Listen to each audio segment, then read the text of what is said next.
अब एक करें शुरू। तो पिछली क्लासों में कहाँ तक पढ़ चुके हैं हम?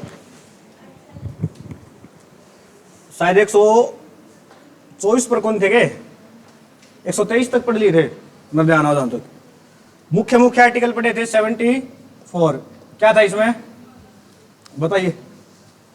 74 नए बच्चे भी आए कुछ आता है। कौन था? प्रधानमंत्री, पीएम जानता है। तो फिर क्या था 75, इसमें क्या थे? सारे अन्य मंत्री। उसका बाद था 76, इसमें क्या था? Attorney general. ठीक है। उसके बाद था 79, इसमें क्या थी? पार्लियामेंट, संसद। 80 में क्या था? राज्यसभा।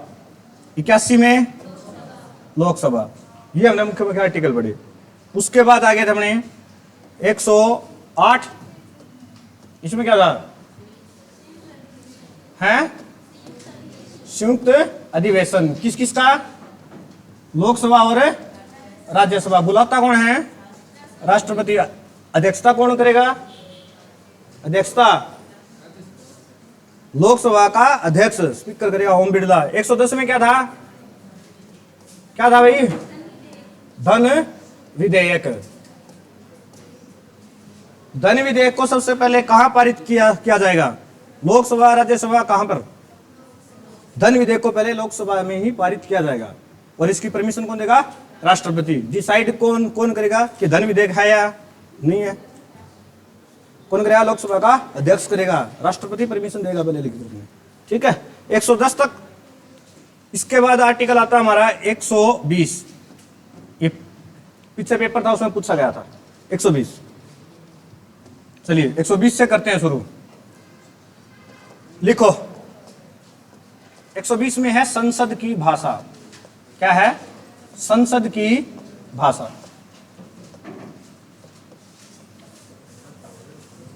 अपना भाग 5 चल रहा ना, और भाग 5 में आर्टिकल कहां से कहां तक है? 52 से 151 तक।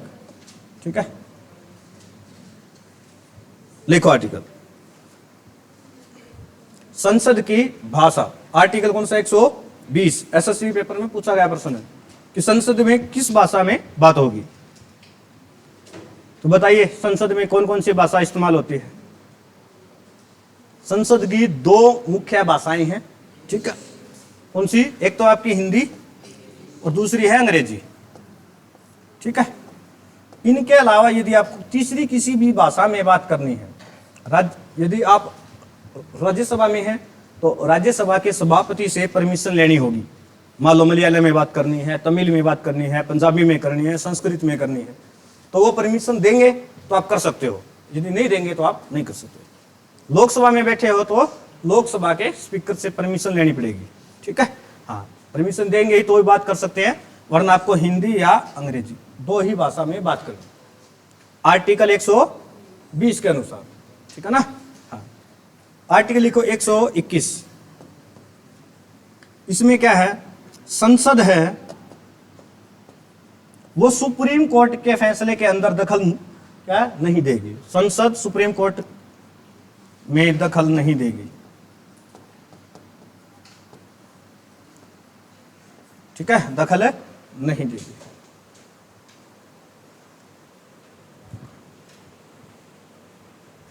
सुप्रीम का नाम क्या? सुप्रीम, की जिसके ऊपर कोई भी ना हो। ठीक है ना। तो संसद है वो सुप्रीम कोर्ट के अंदर जितने मर्जी फैसले हो, कोई भी फैसला हो, किसी जज के खिलाफ कोई भी टिप्पणी देता है, जज कुछ भी कहता है, उसका आचरण क्या है, व्यवहार क्या है, उसके खिलाफ कोई भी टिप्पणी नहीं कर सकती, न ही कोई कानून बना सकती है। संसद सिर्फ एक चीज कर सकती है, वो क्या है? सीजीआई को हटा सकती है। मुख्य न्यायाधीश को हटाने की प्रक्रिया का नाम बताओ क्या है? जो राष्ट्रपति और उप राष्ट्रपति पर था वही है। क्या होगा? महाभियोग। संसद सिर्फ सीजीआई पर महाभियोग की प्रक्रिया चला सकती है, लेकिन उसका आचरण, व्यवहार, फैसले, उन पर कोई टिप्पणी नहीं कर सकती, कोई दखलंदाजी नहीं देगा। ऐसे ही आर्टिकल 122 है। इसमें क्या थी? संसद है। इसमें आ जाएगा सुप्रीम कोर्ट। सुप्रीम कोर्ट क्या है? संसद में दखल नहीं देगा। ठीक है। समझा गया? सेम, बस वर्ड आगे पीछे करने पड़ा, क्योंकि दोनों ही क्या है, पावर है। मैंने बताया था संसद की क्या है, संप्रभुता, देश की संप्रभुता। ठीक है, हर विषय पर कानून बनाते हैं। कानून बनाने का अधिकार किसके पास है, संसद के पास है। ठीक है, और ऐसे ही सुप्रीम कोर्ट कोई भी एक छोटी सी लाइन भी कह देगा तो वो भी कानून बन जाता है। ठीक है, मिसाल बन जाती है, अगर आर्टिकल में बताऊंगा आपको।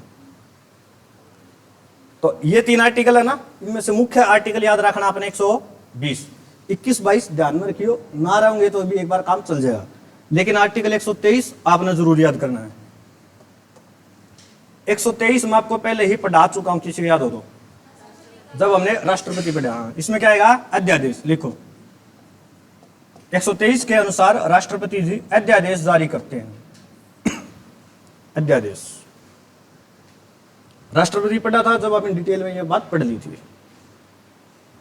INLD राजनीतिक व्यक्ति बैठा है। चलो 123 के अनुसार राष्ट्रपति जी अध्यादेश जारी करते हैं। अध्यादेश जारी करने के द्वारा जो कानून बनता है वो कितने दिन के लिए बनता है, बताओ। 42 दिन खातर थोड़ी बनागा कानून, वो बनता है 6 मंथ के लिए। ठीक है, 6 मंथ के लिए राष्ट्रपति जी कानून बना सकते हैं। ठीक है, मैक्सिमम 6 मंथ ही क्यों है, क्योंकि फिर इसको एक संसद में, लोकसभा या राज्यसभा से पास करना आवश्यक है। ठीक है, और संसद के 2 सत्रों के बीच अधिकतम जो गैप है, ठीक है, समय अंतराल, वो 6 महीने से ज्यादा नहीं होना चाहिए। हमारे देश में संसद के एक साल में कुल कितने सत्र चलते हैं, बताओ। कितने सत्र होते हैं अपने देश में? 3। कौन कौन से?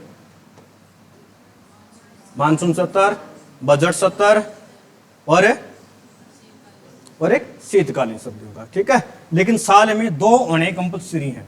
ठीक है, 2 तो होने ही होने चाहिए। जब संसद शुरू हो जाए, ठीक है, मान लो महीने के बाद शुरू होगी, 30 दिन बाद संसद का कोई भी सत्र शुरू हो गया तीनों में से, तो इस कानून की वैलिडिटी होगी 42 दिन। कितने दिन होगी? 42 दिन। ठीक है, संसद शुरू होने के बाद कानून की वैलिडिटी 42 दिन, और संसद शुरू ना हो तो सत्र 6 महीने। ठीक है, संसद से ये पास होता है तो आपका ये कानून परमानेंट बन जाएगा, वरना 6 मंथ के बाद ये खत्म हो जाएगा। इस आर्टिकल को अपना याद रखना बहुत जरूरी है। हरियाणा में एक यो और एक यो, ये 2 आर्टिकल बहुत ज्यादा पूछे गए हैं। प्रदीप सर इसको एक ट्रिक कैसे भी याद करवाते हैं बताऊंगा मैं। 143 आगे आएगा तो इसमें 143 में क्या आता है, राष्ट्रपति सुप्रीम कोर्ट के न्यायाधीश से सलाह लेते हैं कानूनी विषयों पर। ठीक है, ये हम आगे आएगा तब पढ़ेंगे। 123 तक किसी को दिक्कत? आ जाओ 124 में, ये इंपॉर्टेंट है। 124 भी आपको याद रखना है। इसमें क्या है, सुप्रीम कोर्ट का गठन। सुप्रीम कोर्ट का गठन आपसे पूछ लिया जाए, सुप्रीम कोर्ट की चर्चा किस अनुच्छेद में है, तो है अनुच्छेद 124 में।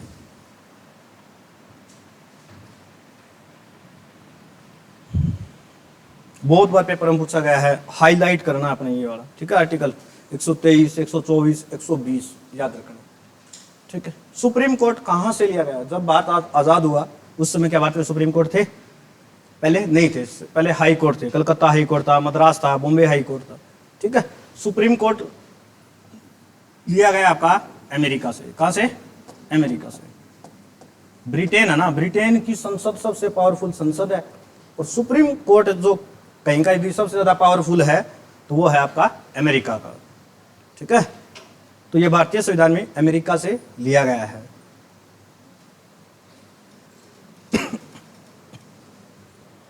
सुप्रीम कोर्ट का यदि आपको जज बनना है तो आपके पास क्या क्या योग्यता होनी चाहिए? योग्यता अब तक हमने सबकी पढ़ी है, राष्ट्रपति की पढ़ी है, उपराष्ट्रपति की पढ़ी है, राज्यपाल की पढ़ी है, प्रधानमंत्री की पढ़ी है ना, तो इसकी भी बताओ क्या होनी चाहिए?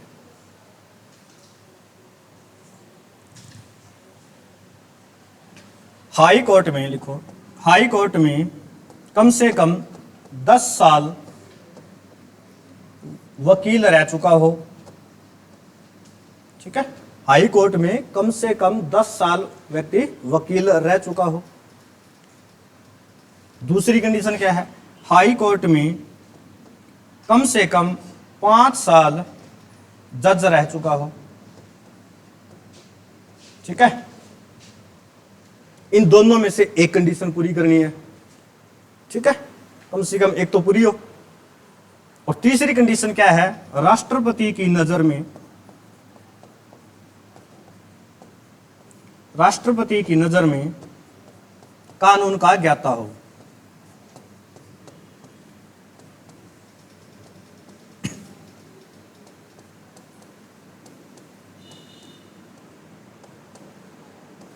ठीक है,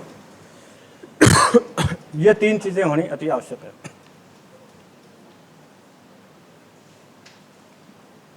जैसे डिस्ट्रिक्ट कोर्ट के, हाई कोर्ट के, डिस्ट्रिक्ट कोर्ट का जज था तो वो क्या था, राज्यपाल की नजर में होना चाहिए था। ऐसे ही सुप्रीम कोर्ट और हाई कोर्ट में राष्ट्रपति में। ठीक है, एक लाइन और लिखो, सुप्रीम कोर्ट में जज की नियुक्ति, सुप्रीम कोर्ट में जज की नियुक्ति संसद द्वारा की जाती है। ठीक है, संसद द्वारा की जाती है, परंतु सुप्रीम कोर्ट में जज की नियुक्ति संसद द्वारा की जाती है, परंतु हाई कोर्ट में राष्ट्रपति द्वारा की जाती है।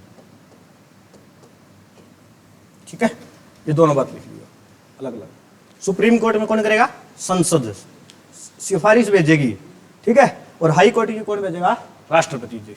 ठीक है, हालांकि जो नियुक्ति होती है वो एक विधि होती है, उसका नाम है कोलेजियम। क्या नाम है, कोलेजियम। कोलेजियम विधि द्वारा जजों की क्या होती है, नियुक्ति होती है। और कोलेजियम का मतलब होता है 5 सीनियर जज। ठीक है, कोलेजियम का मतलब क्या होता है, 5 क्या है, सीनियर, हिंदी में बोलते हैं उसको वरिष्ठ, 5 वरिष्ठ न्यायाधीश।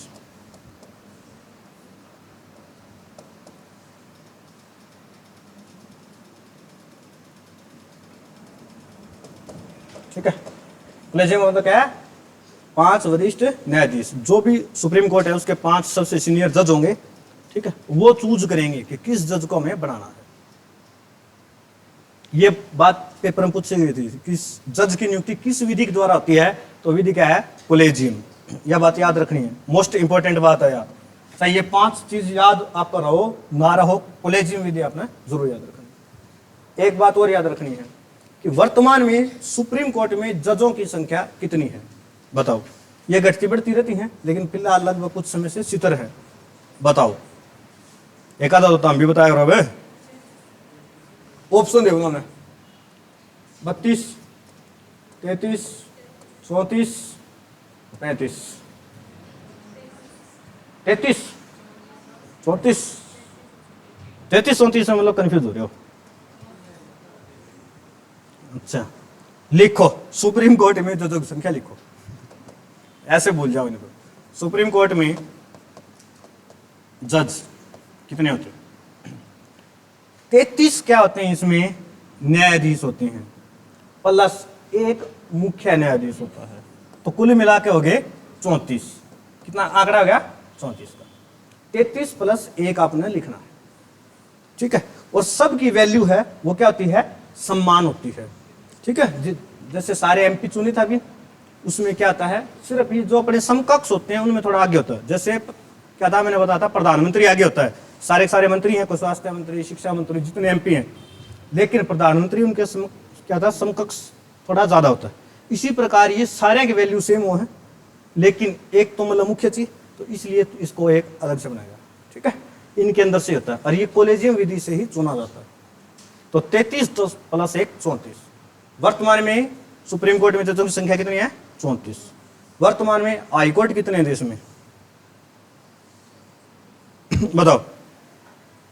वर्तमान में हाई कोर्ट कितने हैं, बताओ। 24, 25, 26, 27। और सबसे बड़ा हाई कोर्ट बताओ कौन सा है, बताओ। उतार तो ज्यादा पूछा और मैं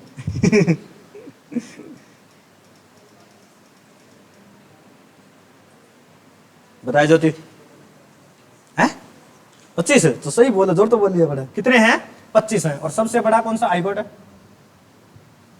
बताइए सुन। अरे सबसे बड़ा हाईकोर्ट कौन सा है जिसमें जजों की संख्या करीब 67 है, बताओ। देखो जहां की आबादी ज्यादा होती है, ठीक है, वहां पर क्राइम भी ज्यादा होगा, सिंपल सी बात है।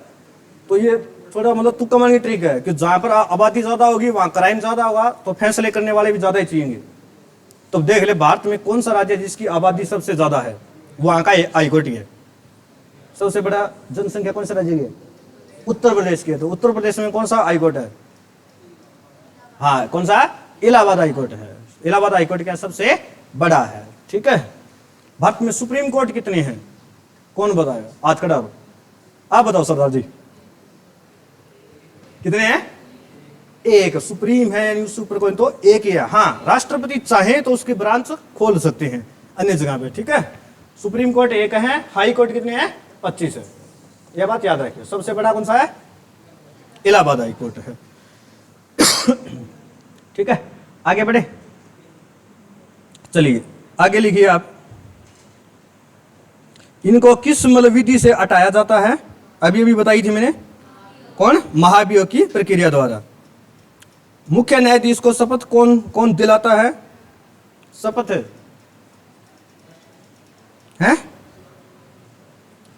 हाँ सही बोल रहा है, कौन है, शपथ दिलाता है राष्ट्रपति। लिख लो यार ऐसा ना याद रखो, शपथ दिलाएगा राष्ट्रपति, ठीक है। और त्यागपत्र,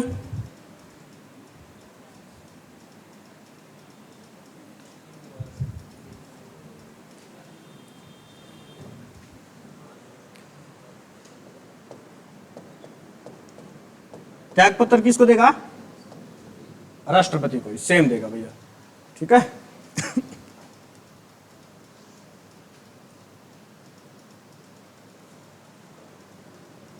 आर्टिकल 124 समझ में आया, कोई समस्या होनी भी नहीं चाहिए।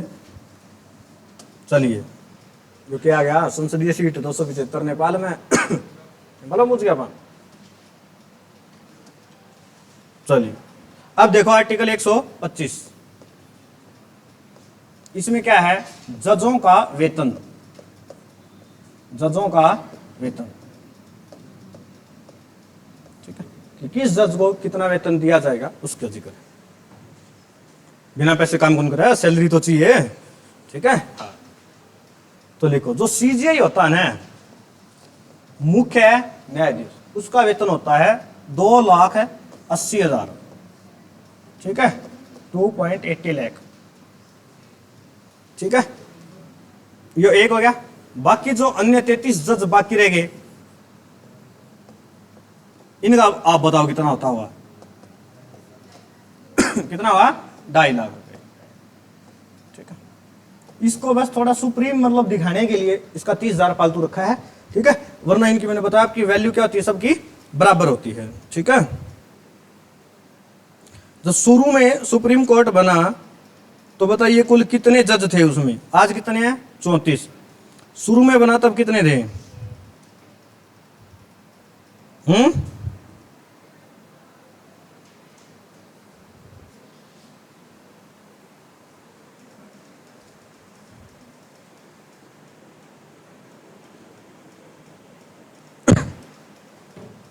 शुरू में जब हाईकोर्ट बना तो उस समय जजों की संख्या थी 7, कितनी थी, 7। जैसे हरियाणा में नहीं पूछे कि जब हरियाणा बना तो हरियाणा में कुल कितने जिले थे, कितने थे, 7 थे, और ठीक याद कर रखे घर जेके में। उसी प्रकार सुप्रीम कोर्ट में जज भी कितने थे, 7 थे, याद रखिए, ठीक है, हरियाणा वाला पर्सन से।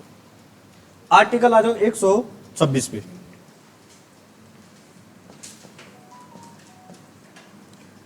लिखो, कुछ समय के लिए जब क्या है, सीजीआई का पद खाली हो जाता, मान लो सीजीआई है, उसके घर में कोई ब्याह शादी हो या कोई और अन्य कारण हो, तो अपने पद से चला जाता, छुट्टी चला जाता है।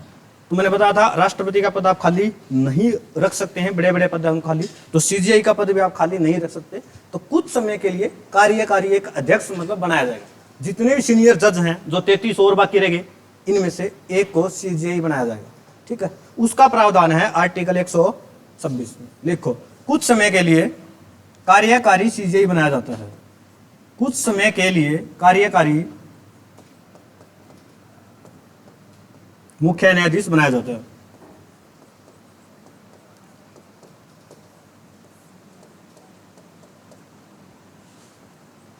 सीजीआई बनाया जाएगा वरिष्ठ न्यायाधीशों में से। ठीक है, यह बात जरूर करिए, बनाया जाएगा वरिष्ठ न्यायाधीशों में से।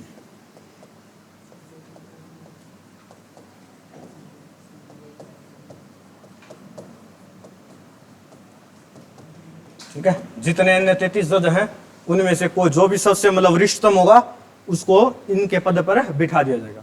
और जब तक ये रहेंगे, मान लो 10 दिन रहे, तो इनको जो मतलब वेतन मिलेगा वो 2,80,000 के अनुसार मिलेगा। ठीक है, जितनी सुख सुविधाएं होगी सारी इसके अनुसार दी जाएंगी। ठीक है ना, जितने दिन पे रहेगा। पर ये होगा क्या, टेम्परेरी, कार्यकारी है, परमानेंट नहीं है। ठीक है, यह बात लिखी 126 में अंदर भाई। अब लिखो 127। अब सीजीआई छुट्टी चला गया तो अन्य जज भी तो जा ही सकते हैं। तो लिखिए 127 में, जब सुप्रीम कोर्ट में जजों की संख्या,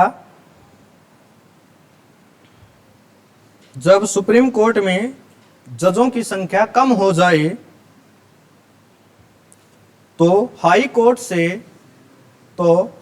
से कुछ समय के लिए कार्यकारी जज लाए जाएंगे।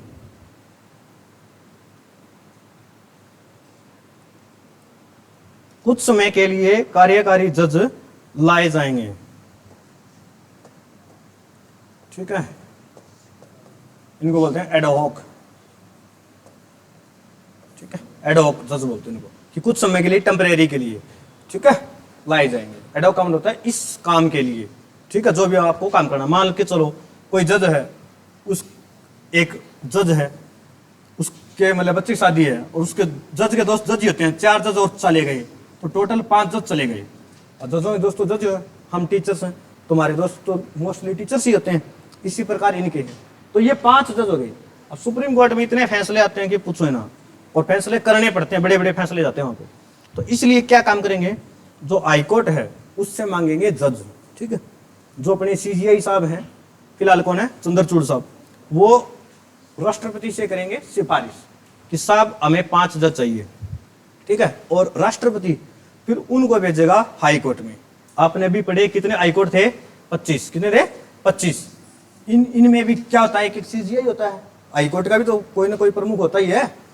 वो क्या करेगा, जिस हाई कोर्ट में जितने जज हैं, मान के चलो इलाहाबाद हाई कोर्ट में है, यहाँ पे मिल गए 1, तो ये 1 दे देगा।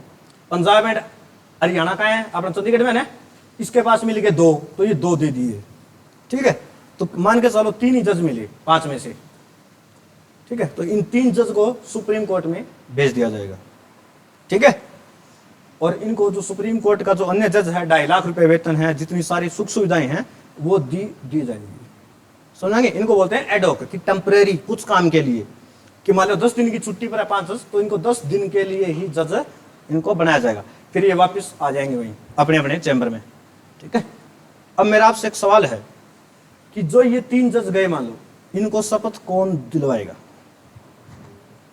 है? मेरी बहन शानी हो रही है, ये टेम्परेरी हैं, तो इनको कोई भी शपथ की आवश्यकता नहीं है, ये सिर्फ कुछ काम करने के लिए आए हैं। यदि परमानेंट हो तो इनको शपथ दिलवाएगा राष्ट्रपति साहब, सीजीआई बनते हैं तो। ठीक है, तो टेम्परेरी, तो इनको कोई शपथ की आवश्यकता नहीं है। ठीक है, अब इसमें क्या, हाईकोर्ट की मंजूरी आवश्यक है। अब मान के चलो, मैंने बताया हाईकोर्ट, इनको जज की आवश्यकता थी 5 की, हाईकोर्ट ने कितने दिए, 3, कितने बाकी रह गए, 2। ये 2 और कहां से लाएं, इसके लिए एक आर्टिकल बना दिया 128। बताओ कहां से आएंगे, जितने भी रिटायर्ड जज हैं, सेवानिवृत्त हैं, सेवानिवृत्त, ठीक है, 2 जज यहां से ले आएंगे कि सब आप आ जाओ। ठीक है ना, हाँ, तो रिटायर्ड जज हो चुके जो सुप्रीम कोर्ट के, तो बाकी रह गए 2, वो ले लिए वहां से। हाई कोर्ट इस बात में मानने के लिए बाध्य नहीं है कि हम जज दें तो दें, वो 5 के 5 भी देश का है और 1 भी ना दे, ये हाई कोर्ट की क्या है, मर्जी है। लेकिन जितने बाकी रह गए तो वो आएंगे फिर आर्टिकल 128 के अनुसार, जितने भी रिटायर्ड होते हैं वो आएंगे वो। ठीक है, यहां तक कोई समस्या किसी को नहीं है? चलिए भाई आगे लिखो आर्टिकल 129, ये वाला इंपॉर्टेंट है।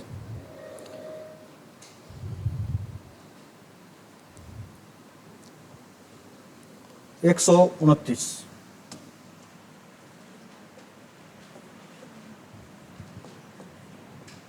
इसमें सुप्रीम कोर्ट को कहा गया है अभिलेख न्यायालय, अभिलेख है न्यायालय। ठीक है, अभिलेख न्यायालय, रिकॉर्ड, अभिलेख बोलते हैं, रिकॉर्ड ही बोलते हैं। सुप्रीम कोर्ट, इसमें लिखो सुप्रीम कोर्ट, लिखो तुम सुप्रीम कोर्ट जो भी फैसला देता है, जो भी फैसला देता है वह स्वतः कानून बन जाता है, स्वतः ही कानून बन जाता है। सुप्रीम कोर्ट जो भी फैसला देता है वह स्वतः कानून बन जाता है। हाँ, सुप्रीम कोर्ट को फैसले बहुत सोच समझ के करने होते हैं, ठीक है ना, ऐसे नहीं कि किसी के लिए एक को भी छोड़ दिया तो फिर सबको छोड़ना पड़ेगा, उसके फैसले दिखा दिखा। ठीक है, मान लो कोई बूढ़ा आदमी है, बस उसने सिग्नल तोड़ दिया, मान लो गलती से, दिखा वो नहीं उसको, ठीक है भाई, लाल हरी कौन दिखा, मतलब बुढ़ापा वहां कमजोर हो जाए, सुप्रीम कोर्ट वाला फैसला चला गया तो सुप्रीम कोर्ट कहेगा कि इसको 500 रुपये जुर्माना दो। ये नहीं कि यार मतलब बूढ़ा आदमी है तो इसको छोड़ दें, क्योंकि यदि उसने इस बूढ़े को छोड़ दिया, देश के अंदर जितने सारे बूढ़े हैं सबको छोड़ना पड़ेगा। तड़कन कोई उनको पकड़ेगा कोई पुलिस वाला तो कहेंगे सुप्रीम कोर्ट ने छोड़ रखा है, तो इसलिए सुप्रीम कोर्ट क्या काम करती है, उस पर फाइन लगा देती है। विकल ना कोई वाक्य हो तो उस पर थोड़ा बहुत फाइन लगे। हालांकि ये सरकार को जरूर कह सकती है कि तुम भर दो या इसकी आंखों का इलाज करा दो, जो मर्जी, ठीक है ना, तो चाह के भी उनके माफी नहीं दे पाते हो, ठीक है ना। तो सुप्रीम कोर्ट का जो भी फैसला होगा वो क्या होगा, कानून बन जाता है। ठीक है, 130वां लिखो, सुप्रीम कोर्ट का स्थान।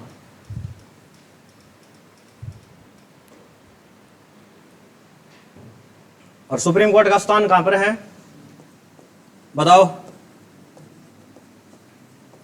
अरे सुप्रीम कोर्ट है कहां पर है तो बता दो। दिल्ली के जिक्र का 130 में, नई दिल्ली में भाई, ठीक है, दिल्ली में सुप्रीम कोर्ट का स्थान क्या है, दिल्ली। इसमें लिखो राष्ट्रपति चाहे तो राष्ट्रपति चाहे तो अन्य जगहों पर सुप्रीम कोर्ट की ब्रांच खोल सकते हैं, ब्रांच खोल सकते हैं, अन्य सुप्रीम कोर्ट नहीं, ठीक है ना, अन्य जगहों पर ब्रांच खोल सकते हैं।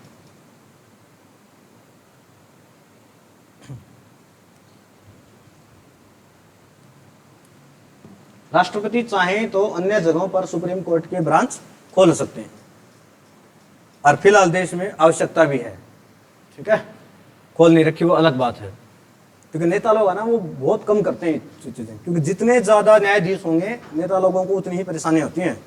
जितने भी बड़े बड़े कर्मकांड हैं सारे नेता लोग छोटे आदमियों से करवाते हैं, सारे खुद थोड़ी करते हो, तो नहीं चाहते जल्दी क्या हो निपटारा। आर्टिकल 131 लिखो, सुप्रीम कोर्ट का प्रारंभिक मूल अधिकार, सुप्रीम कोर्ट का प्रारंभिक मूल अधिकार।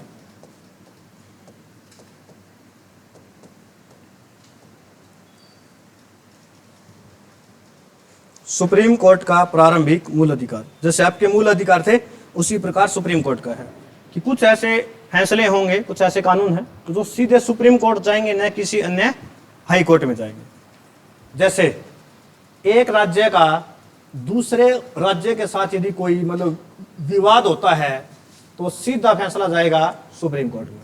देख लो, एक राज्य का स्टेट टू स्टेट हो जाए या राज्य का केंद्र सरकार के साथ कोई भी विवाद हो तो सीधा सुप्रीम कोर्ट में जाएगा, न कि हाई कोर्ट में, ठीक है। जैसे हरियाणा पंजाब का फैसला भी था SYL के पानी को लेके, याद है, पंजाब अलग स्टेट है, हरियाणा अलग स्टेट है, तो इसका जो फैसला का मतलब निपटारा किया था वो सुप्रीम कोर्ट ने किया था। SYL की फुल फॉर्म बताओ, हरियाणा पेपरों में पता नहीं कितनी बार पूछी हुई है, बताओ। सतलुज यमुना लिंक। ठीक है, तो ये सुप्रीम कोर्ट का क्या है, मूल अधिकार है। आर्टिकल 132,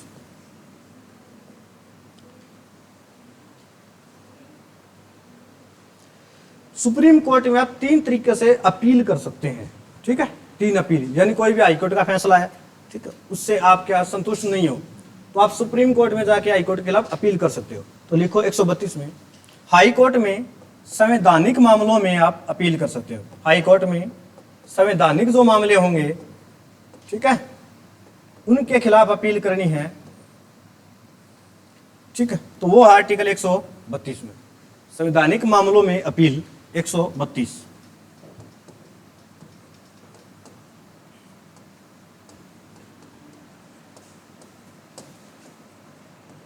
ठीक है, और कोई भी यदि संवैधानिक मामला सुप्रीम कोर्ट में जाता ना, तो संवैधानिक पीठ कम से कम 5 जजों की होती है। कितने जज होने चाहिए? 5। इस बात को नोट कर लो। चाहे लिखो, संवैधानिक पीठ में कम से कम 5 जज होते हैं। ज्यादा से ज्यादा कितने भी हो सकते हैं, हाँ, लेकिन कम से कम 5 जज होने चाहिए। संवैधानिक पीठ में कम से कम 5 जज बैठते हैं।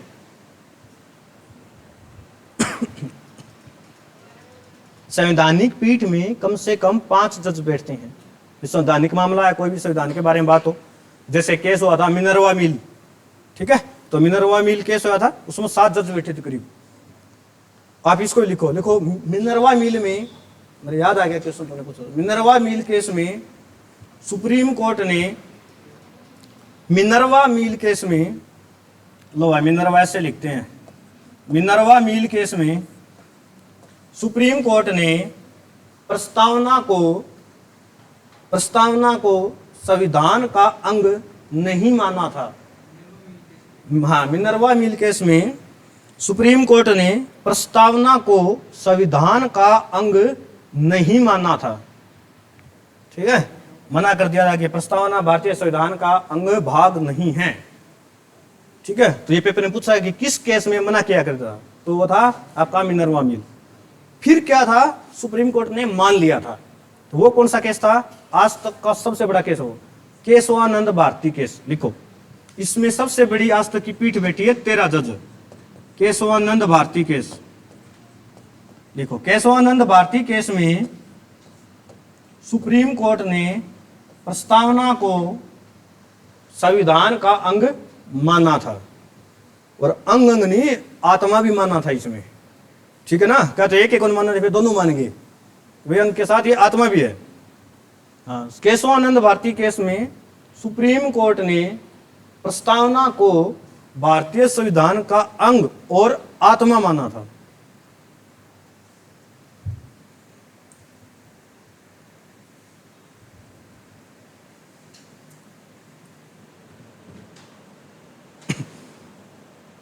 ठीक है, प्रस्तावना को अंग और आत्मा माना था।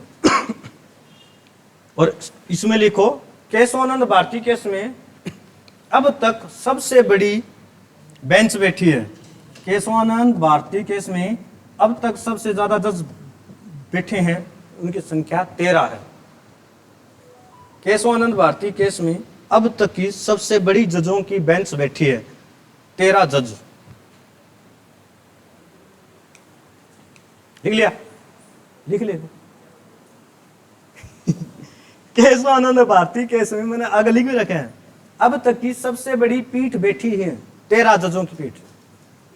जहां जज बैठते उनको पीठ बोलते हैं, या उनको बेंच बोल लो। आप सुना हुआ single bench, double bench, triple bench. ये तो सबसे ज्यादा जजों की बेंच बैठी 13 जजों की। और इस केस में ये दिखा है, छोटी छोटी तो है, पीछे जाके बैठी दिखा और को नहीं।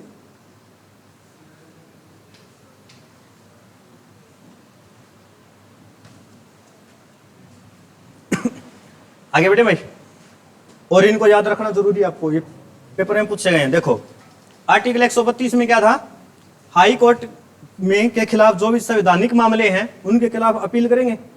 133 में लिखो, सेम बात है, उसमें संवैधानिक थे, इसमें लिखो दीवानी मामले। क्या होंगे? दीवानी मामलों में आप अपील कर सकते हो। ठीक है। हाँ, संवैधानिक की जगह सिर्फ कर दो दीवानी। और दीवानी का मतलब तो पता ही आपको क्या होता है। दीवानी मामले कौन से होते हैं? हैं? ये प्यार वाला दीवाना को नहीं, हाँ समझ रहा यानी पैसे संबंधी मामले। दीवानी मतलब क्या होता है? पैसे संबंधी मामले, ठीक है। हाँ, आर्टिकल 133 के अनुसार बन के चला जाओ है। दीवानी संबंधी मामले अनुच्छेद 133। एक मामला और भी होता है, मैंने आपको पढ़ाई थी ना, कोर्ट पढ़ाई जब बताया था 134। इसमें होते हैं फौजदारी मामले। कौन से होते हैं? फौजदारी। फौजदारी का मतलब क्या होते हैं? मारपीट। क्या होते हैं? मारपीट, ठीक है। सुप्रीम कोर्ट सबसे ज्यादा सीरियसली लेता है संवैधानिक को, उसके बाद लेता है फौजदारी को, उसके बाद आते हैं दीवानी, ठीक है ना। तो ये 3 तरह के मामले हैं, 3 तरह के लगातार आर्टिकल है। ज्यादा याद रखने की आवश्यकता नहीं है, सिर्फ एक बार मोटा मोटी आप देख लो इन्हें, ठीक है ना। जो सा ज्यादा इंपॉर्टेंट होगा मैं आपको बता दूंगा। ये भी से अगला इंपॉर्टेंट है 137 का, लिखो न्यायिक पुनर्वलोकन है। 137 भाई, सीधे 137 न्यायिक पुनर्वलोकन।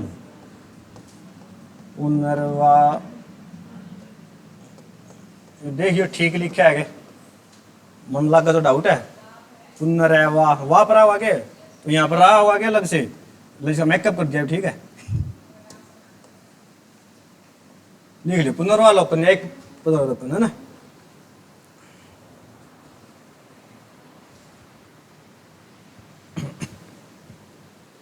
इसका मतलब क्या होता है कि सुप्रीम कोर्ट, लिखो सुप्रीम कोर्ट जो भी फैसला करती है उसको बदल सकती है। लिखो सुप्रीम कोर्ट अपने फैसले को ज्यादा जजों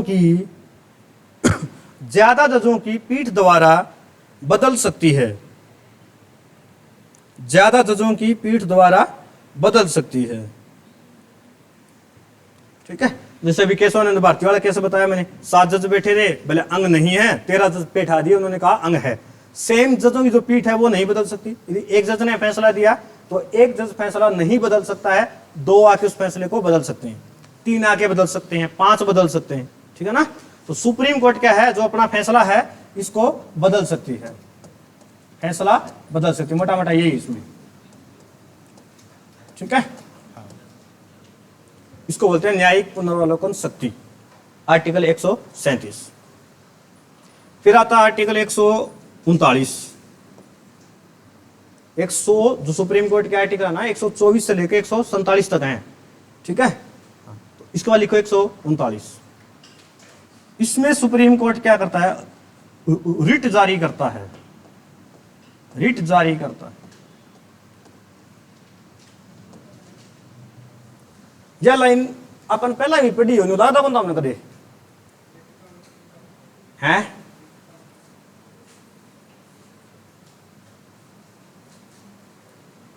सुनो, ये लाइन पहला पढ़ी थी नहीं, आप तो थे उस क्लास में, ध्यान कहां का। ये लाइन पहले पढ़ी थी, कौन से आर्टिकल में पढ़ी थी?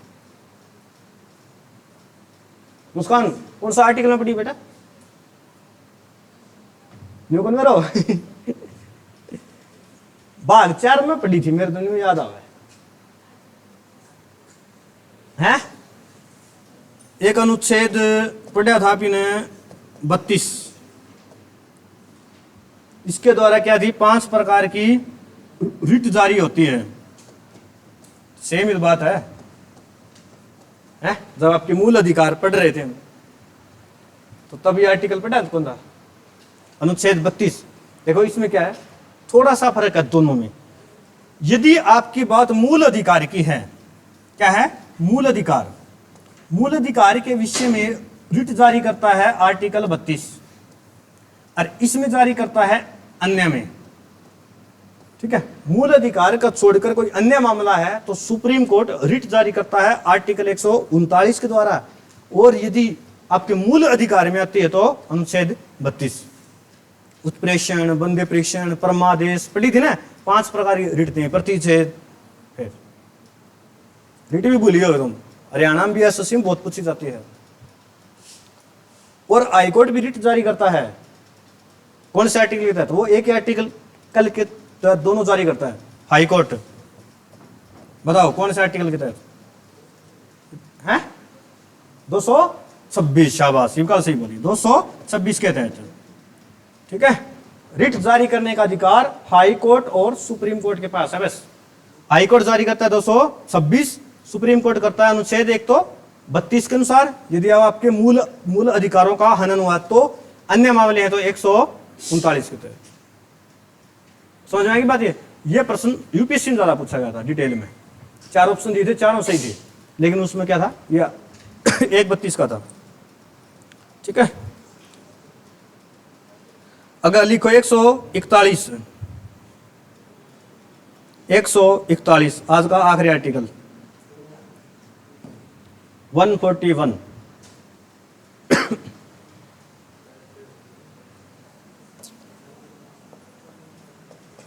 देखो, सुप्रीम कोर्ट का फैसला, सुप्रीम कोर्ट का फैसला हर देशवासी को मानना बाध्य है, जरूरी है, मानना कंपल्सरी है भाई। ठीक है। चलो, यह बात लिख दी कि आप सुप्रीम कोर्ट की अवहेलना नहीं कर सकते, अवमानना नहीं कर सकते, आपको मानना ही मानना पड़ेगा। ठीक है। हाँ, ये वो फांसी वाली सजा है, उसके खिलाफ आप समय याचना राष्ट्रपति के पास जा सकते हो आर्टिकल 72 के अनुसार। ठीक है। वरना आपको जो सजा दी गई है, जो फैसला दिया गया सुप्रीम कोर्ट का, वो मान्य है। संसद का फैसला भी पाड़ के फेंक दिया था एक बार तो, आर्टिकल 13 के अनुसार। आर्टिकल 13 में क्या था, किसी को याद है? आर्टिकल 13 अल्पीकरण, कि आप ज्यादा मूल अधिकारों से बाहर जाएंगे अधिकारों से तो आर्टिकल 13 लग जाएगा। ठीक है। हाँ। वरना संसद ने कोलेजियम विधि थी ना, इसको खत्म करने का फैसला किया था कि उसमें 5 सीनियर जज होते हैं। इन्होंने क्या किया था, एक प्रधानमंत्री, एक कानून मंत्री, इनको मतलब बिठा दिया था। लेकिन सुप्रीम कोर्ट ने फैसला कर दिया रद्द आर्टिकल 13 के अनुसार कि हम आपका फैसला मानने के लिए बाध्य नहीं है और आपको हमारा मानना पड़ेगा। ठीक है। लिखिए अंतिम आर्टिकल 143, राष्ट्रपति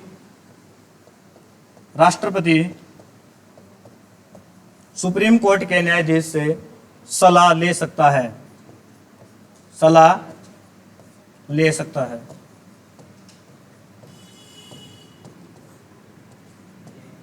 क्या ये सलाह ले आयो?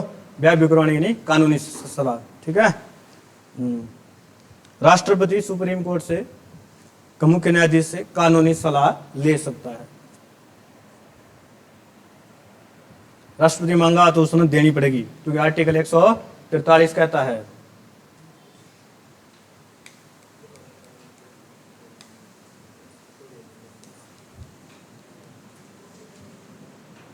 किधर है पीछे है? भावी कांस्टेबल अनंत कुमार का स्वागत है। क्लास खत्म हो गई अब तो। है खत्म ही करती बेटा, और ज्यादा पढ़ाएंगे पॉलिटिम बोर हो जाएंगे। अब तो होने वाली है, देखो कितने 143 सुप्रीम कोर्ट आपका खत्म करीब करीब। भाग 5 कहां से कहां तक था? 5 था 52 से 151, 143 हो गए। सरकार का जो आर्टिकल होता है वो आप इन पढ़े थे 52 से लेकर, राष्ट्रपति से लेकर 123 तक। ठीक है। सुप्रीम कोर्ट का आर्टिकल है आपका 124 से लेकर 147 तक है। इसको नोट कर लियो। सुप्रीम कोर्ट का आर्टिकल पूछ लिया 124 से 147। फिर होता है हमारा CAG कैग, इसका है 148 से 151। 151 तक ही पढ़ने अपन सारे, क्योंकि आगे वाले तो 152 से लेकर तो पढ़ा चुका हूं मैं, जैसे राज्यपाल आएगा। ठीक है। और क्लासें अपने चैनल पर हैं।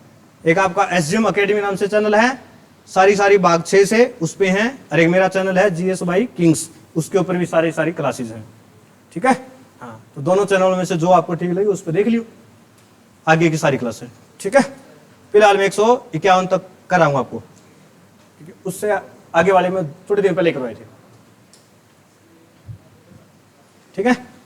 तो भाग 5 अपना 52 से 151 कंप्लीट। टोटल भाग कितने हैं, कितने हैं बता दो, 22। टोटल अनुच्छेद कितने हैं, 395। वो संशोधन वाले अलग हैं, मुख्य 395 हैं, ठीक है। हम ये सारे पढ़ चुके हैं, जो जो मुख्य आर्टिकल थे मैंने आपको सारे पढ़ाए हैं। ये कल आपको पढ़ाया जाएगा कैग, ठीक है। कल इसको खत्म कर देते हैं, फिर आपकी एक बार पॉलिटी खत्म, फिर मैं आपका एक जो आज तक पढ़ाया टेस्ट लूंगा, और फिर सोमवार से आपका नया बैच शुरू है, ठीक है। जीके पढ़ाएंगे आपको, पॉलिटी एक बार खत्म हो जाएगी, ठीक है। किसी को समस्या हो तो मैंने पूछ लिया आगे। यहाँ तक किसी को समस्या है, सुप्रीम कोर्ट तक नहीं है, कर दें क्लास को खत्म, ठीक है। चलिए कल मिलते हैं, ठीक है। बाय। सुन ज्योति रानी बंजा शानी